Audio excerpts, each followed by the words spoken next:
இன்னைக்கு சேப்பங்கிழங்கு மோர் குழம்புக்கு ஒரு 6 பச்சை மிளகா, கொஞ்சமாக தேங்காய்,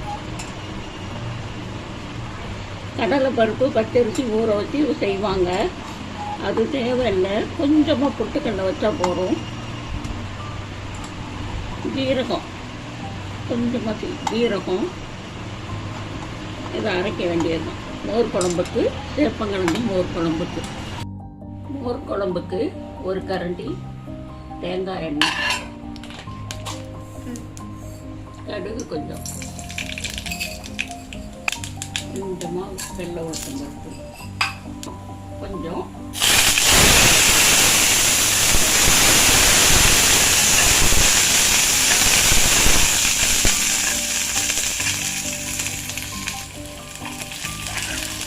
வெங்காயத்துக்கு இது போட்டிருக்கோமா, இந்த போட்டிருக்கேன். இந்த சீரகம் அரைத்தது,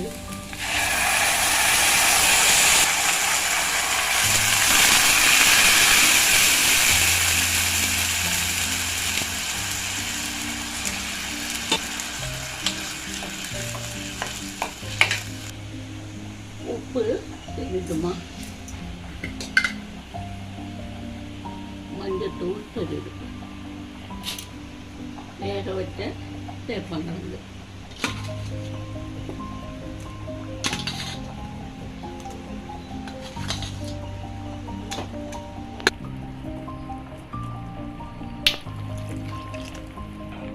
உப்பு போட்டாச்சு, மூடி வச்சிட வேண்டியது.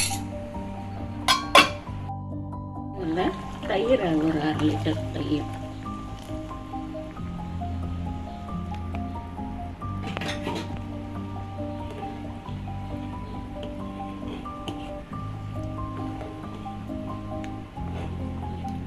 அட்டகாசமான சேப்பங்கிழங்கு மோர் குழம்பு தயார். கருவேப்பிலை போட்டாச்சு,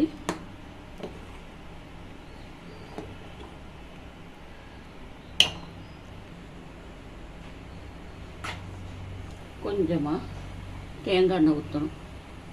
அவ்வளோதான்ப்பா. நன்றிம்மா.